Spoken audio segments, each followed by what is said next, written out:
La corrupción es el problema que más erosiona la autoridad, las instituciones, su credibilidad. Por supuesto, es una de las causas, más bien es la causa quizá que genera más enojo y más hartazgo dentro de la sociedad. Pero ¿y qué más? De esto vamos a hablar hoy en Opiniones Encontradas. ¿Y qué más después de lo que sabemos de la corrupción, sus consecuencias, sus impactos en la vida diaria, en su bolsillo, en sus oportunidades de trabajo, en la percepción que hay sobre el país, etcétera? De esto vamos a hablar hoy en Opiniones Encontradas. Acompáñenme, soy José Buendía, muchas gracias por estar en este programa en el que todas las ideas se pueden cuestionar siempre que se debatan. Gracias por acompañarnos en Opiniones Encontradas. Llega ya el viernes, se acerca el fin de semana. Y hoy vamos a tratar un tema, el último día justo de esta semana, que ha estado en la agenda pública a lo largo de los últimos días por diversas razones, pero la corrupción nunca deja de estar en el ojo de la atención y particularmente esta misma semana. Como le decía en la introducción, sabemos que pocas cosas destruyen tanto la credibilidad de la autoridad, la confianza en las instituciones como la corrupción, que es causa del hartazgo social. Pero ¿y qué más?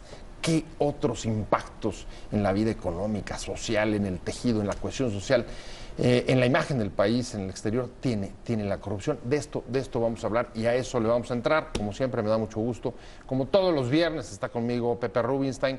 Pepe, ¿cómo estás? Yo estoy bien. ¿Te fue bien en la semana? Con el gusto de estar contigo. Igualmente. Muy bien. Semana tranquila. Muy tranquila. Qué bueno. Me da mucho gusto, Pepe. Gracias. Justo además escribiste sobre eso. Escribí sobre eso, exactamente. En parte por eso nos metimos al programa con este tema hoy. La corrupción, el corrupto no nace, se hace. Muy bien.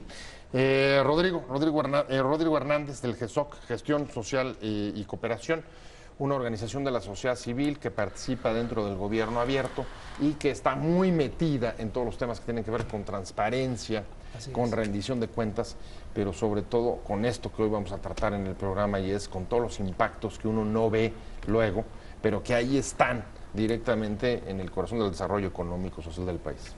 Así es. Buenas noches, José. Muchas gracias por la invitación. Un placer que hayas venido. Gracias. Si quieres, arrancamos con los datos que traes tú, Pepe. Ponlos sobre la mesa. Empecemos con los datos, que son los que generalmente son los deprimentes, para que luego vayamos viendo qué salidas hay a esto. En síntesis, nosotros podemos hablar y defendernos y pensar que en México la corrupción es similar a lo que es en otros sitios. En distintos índices en los que miden el grado de corrupción de México en distintos sectores, estamos mal, pero estamos bastante peor de como estuvimos hace 1, 2 o 3 años. O sea, la corrupción se está incrementando. Por ejemplo, el tema es no solamente mídete con lo de afuera, sino mídete con tu propia evolución y tu propio comportamiento. En donde veas, la corrupción ha ido avanzando. En el informe de desarrollo humano 2016 de la ONU, México ocupa el sitio 77 entre 188 países, cuando en 2010 éramos el lugar 56. En el ranking de libertades económicas y sociales de The Heritage Foundation, México ocupa el 70 sitio entre 180 países. Nada más que el año pasado, en 2016, éramos el sitio 62. Bajamos 8 escalones en un solo año. En el índice de percepción de la corrupción 2016, de Transparencia Mexicana y Transparencia Internacional, somos el sitio 95 de 123 países. Y en cuanto al trabajo que hizo la INEGI sobre el último reporte, en el que de repente nos damos cuenta que la iniciativa privada pagó en mordidas al gobierno 1.600 millones de pesos en 2016. Y por último, el clima de negocios en el mercado del Departamento de Estado de Estados Unidos se extralimitan explicando la serie de corrupciones que existen en México, las gentes que están relacionadas con los departamentos de compras, las gentes que mueven dinero tanto en la iniciativa privada como en el gobierno, la serie de cochupos y demás, pero en síntesis pintan a México, presentan a México como un país donde la corrupción es un acto cotidiano. Mordidas, Sí, sí. extorsiones, moches, etcétera. Y la verdad es que, Rodrigo, llama la atención, mira, desde el título de esta clase de mediciones, porque no estamos hablando solamente de gobernabilidad o pérdida de gobernabilidad o rendición de cuentas, no. Estamos hablando de temas como desarrollo humano, estamos hablando temas como libertades, como clima de negocios, como costo para los empresarios de la propia corrupción. Así Es es. decir, hay un ángulo, digamos, distinto, no el tradicional o lo que vemos generalmente por el hartazgo o el gobierno, sino esto. Así es. ¿Cómo le han entrado ustedes a esto?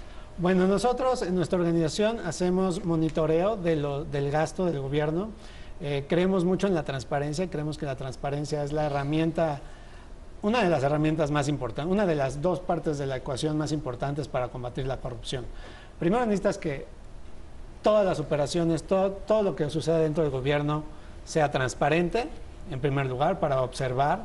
Hoy creo que avances en el aparato de transparencia del Estado, de la rendición de cuentas, han permitido conocer pues lo que estamos conociendo el día a día de hoy, ¿no? La Auditoría Superior de la Federación nos reporta, nos dice, falta tanto dinero no fue comprobado, del Seguro Popular, de otros programas sociales, ¿no? Y gracias a la transparencia, creo que, para bien y para mal, nos hemos enterado, creo que más que nunca, del grado de actos de corrupción que ocurren o de actos sin aclarar dentro del gobierno, ¿no? Pero ¿qué efecto tiene eso sobre estas materias? Desarrollo humano, sobre el clima de negocios. Y bueno, de ahí pasamos a otro lado, ¿no? El dato del INEGI, muy contundente, nos cuesta a la sociedad directamente sobornos y este tipo de mordidas entre el gobierno y privados, 1.600 millones de pesos, ¿no? Es una cifra enorme, Sí. pero ese es el primer efecto que podemos medir directamente de nuestro bolsillo o del bolsillo de las empresas. Si vemos, esto tiene más dimensiones, porque tú no puedes esperar abrir un negocio con la certeza de cuántos gastos, de cuánto realmente te va a costar. El permiso, la autorización, desde construir un edificio, que puede ser el primer permiso, la licencia, el pago de derechos de agua, etcétera, etcétera, que se van acumulando, ¿no? Entonces tú vas entrando en esta incertidumbre donde tú tenías planeados ciertos costos, van incrementando y eso pone un clima de negocios adverso, ¿no? Porque no es fácil, si tú eres una persona que está consiguiendo financiación para desarrollar un proyecto, pues estimar de forma correcta los costos, ¿no? Ese es un primer efecto, una cierta incertidumbre. Un segundo efecto que podemos observar es, ya una vez que le insiste la inversión, que las instituciones la protejan, ¿no? O sea, hoy en día, bueno, la inseguridad le pega de una manera, ¿no? Con extorsiones. Y la otra, pues, problemas legales, ¿no? Cuando estás en sociedad o cuando estás haciendo negocios con el gobierno, ¿no? Cuando estás vendiéndole al gobierno. Hay también incertidumbre, por ejemplo, en el caso del gobierno de que no te paguen a tiempo, que si bien no es un tema estricto de corrupción, pues sí, todo el andamiaje institucional no te da esa certeza, ¿no? Faltan certezas que dañan mucho la inversión. Y en otra dimensión, también, que es todo parte de un Estado de Derecho débil, que creo que es el gran problema de México, un Estado de Derecho débil, que aparte de permitir la corrupción por no castigar la impunidad, tenemos también que este aparato, el sistema judicial, tampoco puede garantizar muchos derechos, ¿no? Derechos como puede ser la propiedad intelectual, ¿no? Hoy en día en México se destaca mucho por el problema de la piratería en muchos niveles, ¿no? En niveles desde películas pirata y licencias, fraudes, facturas, etcétera, ¿no?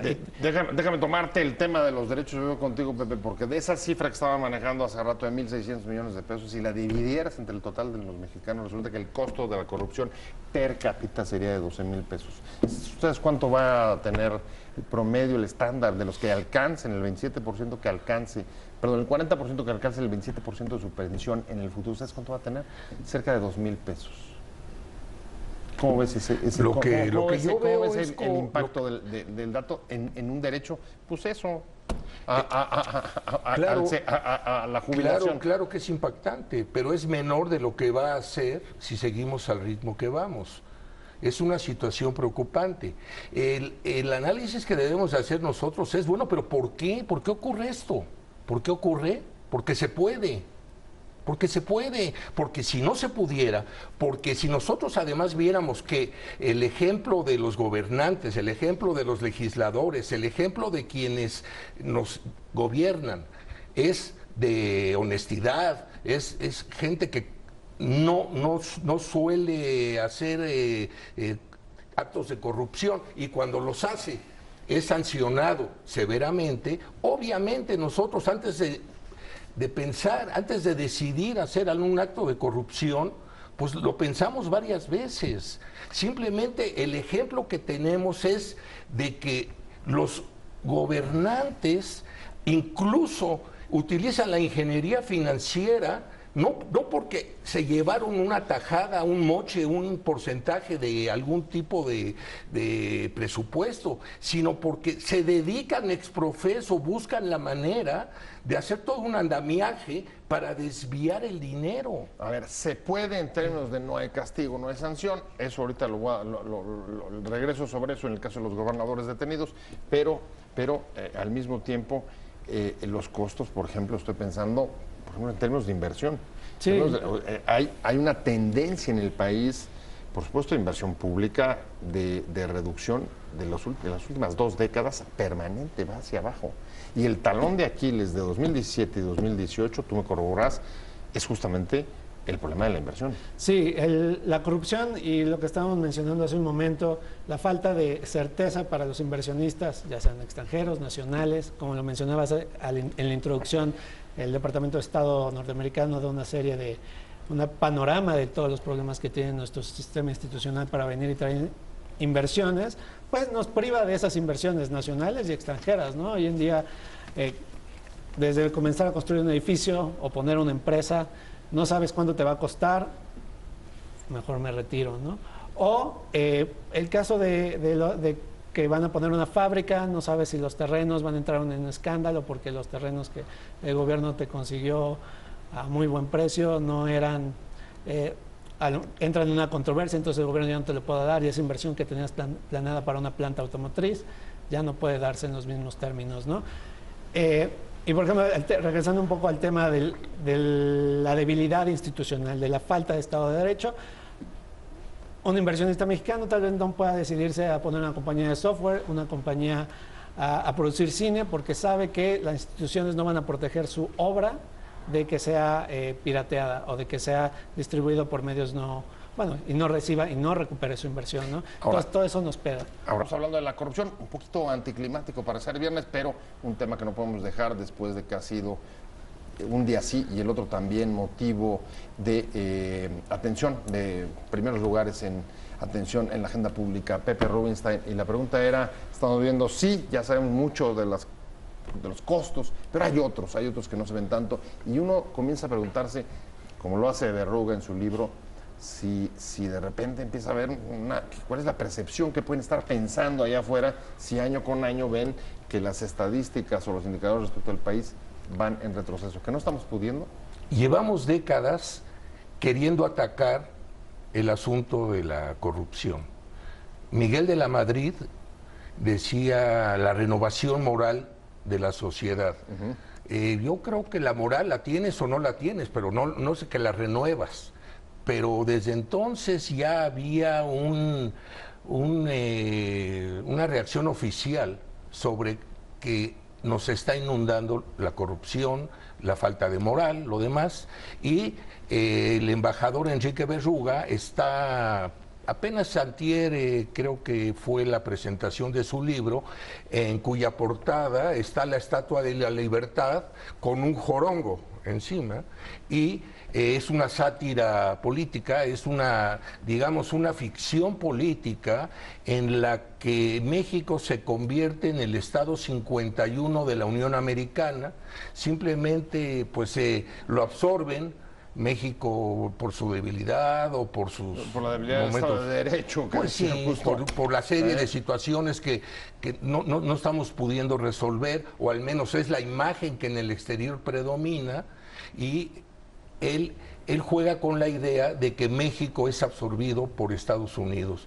Y realmente nosotros estamos dando pie a que se pueda extender esta mala percepción, porque no creo yo que sea para tanto. Pero en estos índices, en uno de los índices que yo te leí al principio del programa, nuestro nivel de corrupción es similar, por ejemplo, al de Honduras o Sierra Leona. Yo creo que no, yo creo que está exagerado. Está exagerado, ¿tú cómo lo ves, Rodrigo? Porque sí es preocupante. Digo, ustedes, déjame insistir sobre el tema, las organizaciones de la sociedad civil han estado recibiendo muchos apoyos bueno, desde gobiernos extranjeros hasta organizaciones internacionales con ese propósito de que le entraran. ¿Cómo valoras el camino recorrido hasta hoy? Y ahorita vamos hacia el Sistema Nacional Anticorrupción y el fiscal. Difícil, camino difícil y lento. O sea, se han hecho muchos intentos, muchos avances institucionales, como fue, por ejemplo, la reforma en 2009 para el sistema de rendición de cuentas, que es la primera parte, ¿no? La transparencia, para que todas las cuentas del gobierno, todas las transacciones del gobierno, todas las actividades del gobierno se reporten, sean transparentes, el gasto público sea transparente. Pero falta la otra parte, ¿no? Falta lo que se ha echado a andar en días recientes, ¿no? El Sistema Nacional Anticorrupción, que por una u otra cosa lo han dejado incompleto para arrancar. Y, bueno, no sé. Pepe decía, les estamos dando pie, les estamos ayudando, ¿tú crees? Con el Sistema Nacional Anticorrupción, el Senado le está ayudando a construir, a que tengamos esa imagen. Si quieres mi punto de vista, nada más para completar tu idea. Vas. 3 años y 4 meses que estamos tratando de nombrar a un fiscal anticorrupción y no lo hemos logrado. El día 18 de julio es el plazo fatal para poder nombrar al fiscal. Bueno, ya no es el plazo fatal. Pero ya no es. Ya fue. Pero, pero ¿cómo ves que una comisión de diputados se van a Pontevedra, a donde van a tener una reunión interparlamentaria con sus contrapartes españolas, y van a aprovechar para pasear en yate? A lo mejor no es tan importante, pero la percepción que están dando de que desatiendo lo que está ocurriendo acá y me voy a ver y a platicar con los legisladores de España cómo está la situación y aprovecho para hacer turismo parlamentario, pues es una imagen que poco contribuye a lo que puedan creer en el exterior que ocurre aquí. Pero si nada más lo creyeran, pero me temo que sí está ocurriendo. Rodrigo, creo que la transparencia nos permite ver mucho más de lo que justo está hablando Pepe Rubinstein, pero al mismo tiempo, ¿qué pasa si no pasa nada? Sí, creo que toma un tema muy importante. Hay una percepción, pero también dentro de nosotros como sociedad, que no estamos avanzando en el tema, ¿no? O sea, reformas van, reformas vienen. Los senadores a esta no le entraron o no terminaron de entrarle hasta donde se necesita, no terminaron de darle cabeza a este sistema, y creo que ellos mismos generan esta desconfianza, ¿no? ¿Por qué no lo nombras? ¿No?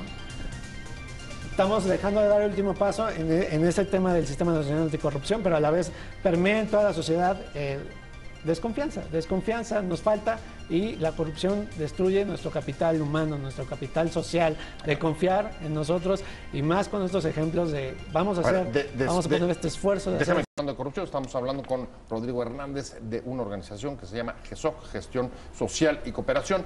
Pepe Rubinstein, me quedé contigo y el tema es en efecto desconfianza, pero el problema de la desconfianza es que también es muy cara, lo hemos visto con las instituciones electorales. Nos hemos ganado nos costó construir 2 décadas construyendo instituciones electorales, la cantidad de recursos que hemos puesto, bueno, la cantidad de recursos que hemos puesto en transparencia, acceso a información, el INAI, etcétera. Esa es otra consecuencia. Y no confiamos en los resultados electorales. Ajá. Y tampoco pensamos que el INE sea el más derecho de los derechos. O sea que tanto gastar y para qué. Pero no solo falta el nombramiento del fiscal anticorrupción, sino de los 18 magistrados administrativos. O sea, está incompleto. Ahora, supuestamente están buscando un fiscal anticorrupción, están buscando un organismo que sea apartidista, que no tenga nada que ver con toda la partidocracia. Pero ¿qué es lo que sucede? Que no lo nombran porque de alguna manera quieren comprar un salvoconducto, porque al fiscal que elijan le va a tocar revisar la gestión del presente sexenio y de alguna manera quisieran tener a alguien pues lo más a modo posible, o sea, para que no haya algún tipo de vendetta, algún tipo de revisión exhaustiva o que salieran algunas cosas que no serían cómodas. O sea, digamos que no quieren un fiscal, sino que cada partido quiere su fiscal. Que los partidos están metidos hasta la médula en nombrar a alguien que no proviene de partidos, ni tiene que ver con partidos, que es apartidista y que él va a ser un organismo autónomo. Déjame seguir al hilo de esta idea, voy contigo, Rodrigo, y es frente a esta situación que está describiendo Pepe del Sistema Nacional Anticorrupción en la Fiscalía. Hay otro libro esta semana de Luis Rubio que dice, frente a todo eso, lo único que queda es una mayor presión y mayor exigencia de la propia sociedad civil. Sí, va por ahí, es posible.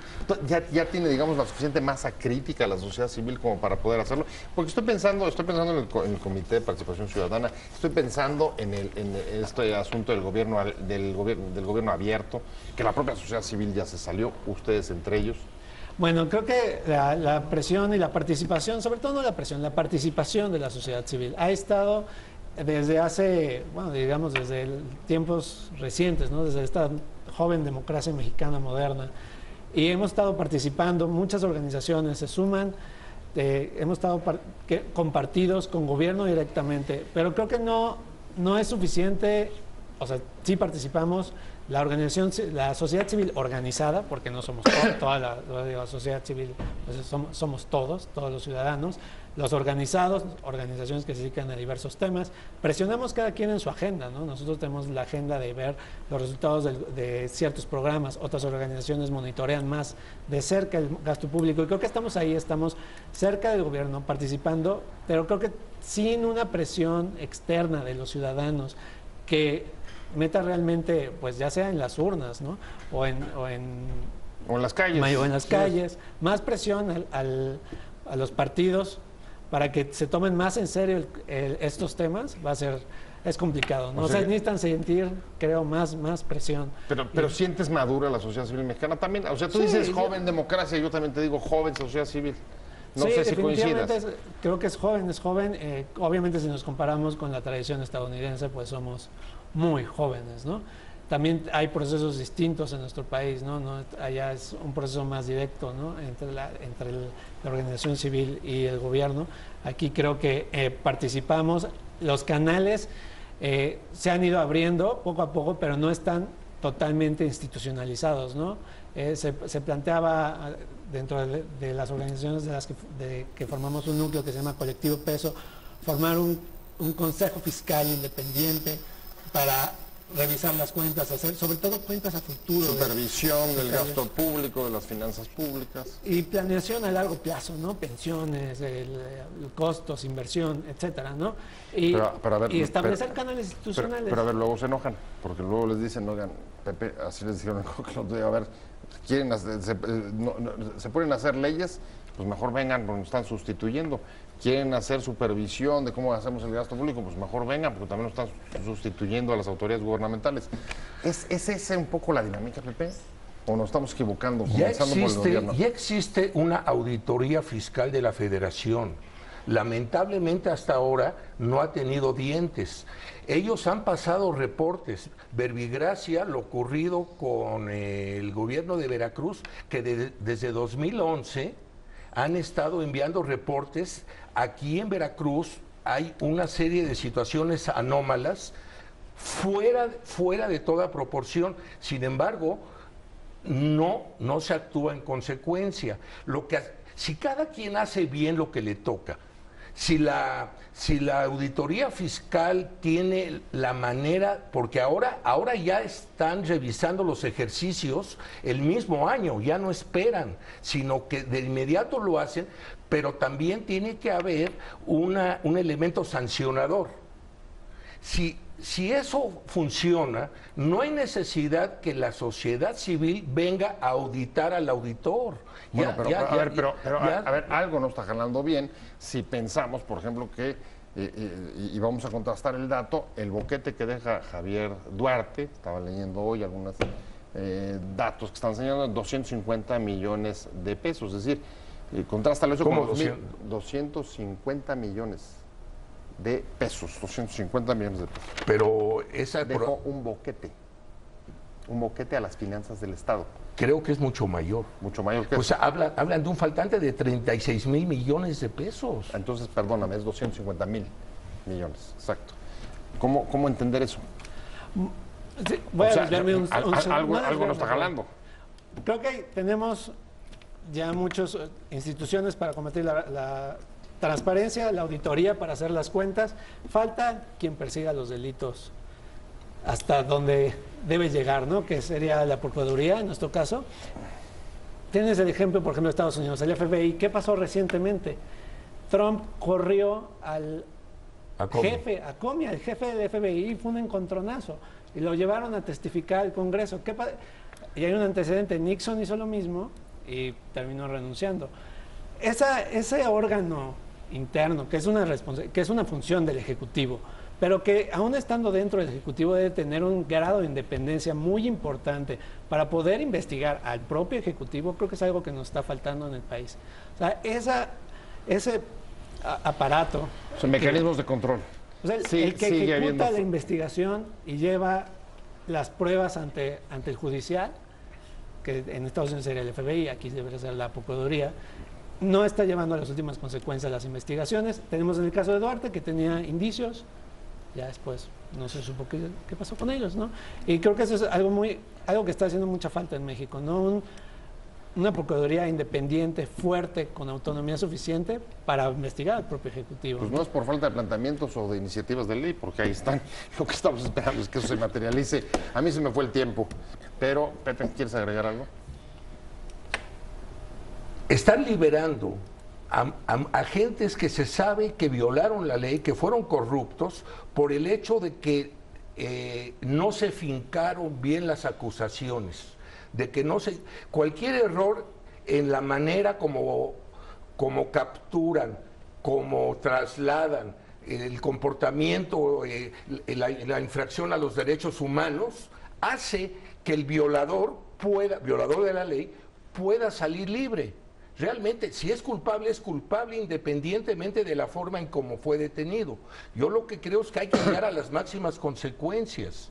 Pues ahí está la conclusión. Yo les agradezco mucho, que tengan muy buen fin de semana. Muchas gracias, Pepe Rubinstein. Igualmente. Pásalo bien. Y Rodrigo Hernández del GESOC, muchas gracias por venir. De verdad, buen fin de semana también. Gracias. Y sobre todo, buen fin de semana a usted. Páselo bien, que le vaya bien.